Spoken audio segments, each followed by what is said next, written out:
We thought that this would be a good moment for you to get to learn about our executive director, MJ Carpio, through a Q&A. So we line up some questions so you can learn what she's about. Let's get into it. Did riding transit shape your worldview as a young person or influence what you wanted to do when you grew up? Riding transit definitely influenced my worldview and what I wanted to do. And what I mean by that is riding transit is a fundamentally shared experience. And so I was reflecting on the public utility of mass infrastructure. And when I moved to Minnesota, that's when I realized that transit isn't readily available to a lot of people like it is in New York City, or isn't more of a communal experience like it is in the Philippines. And so I was reflecting on the independence and all the bonding experiences that I got to have with friends and family. And so public transit is definitely one of the most intuitive things to me, and that's why I do what I do now. What do you love about organizing and advocacy around transit specifically? You know the phrase, it's not about the destination, it's about the journey? What I love about public transit advocacy is that it's actually about both. And so yes, we're fighting for more efficient ways for people to get around, but it's also an investigation of where people are coming from and where they're going to. And with the history of this country, you can map out and correlate who has access to transportation options and access to other essential things in life, like the groceries, healthcare, or food.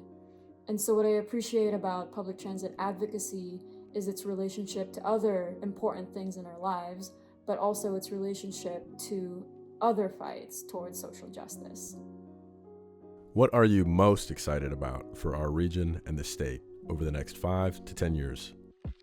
The number one thing that I'm excited about for our region and state is transit expansion. And so the Met Council and Metro Transit just approved Network Now. It's a plan to restore services from the pandemic, expand lines, and increase ridership. And so it's going to be really exciting to see Network Now 2.0, 3.0, and just future iterations to make our metro more connected. And the metro area and greater Minnesota have different needs and funding mechanisms and restrictions, but the need for mobility access is still the same. So I hope that the work that we do here ripples outward. The second thing that I'm most excited about for our region and state is the ability to properly rethink how we design or reclaim our roads and highways. And so we know about street designs that are proven to increase safety and accessibility for people who walk, bike, and roll. And we also know that adding more lanes to a highway is a temporary solution to congestion. And so it's going to be really exciting to be able to align the way that we do street design and highway design with our greenhouse gas emissions and vehicle miles traveled reduction goals as a state.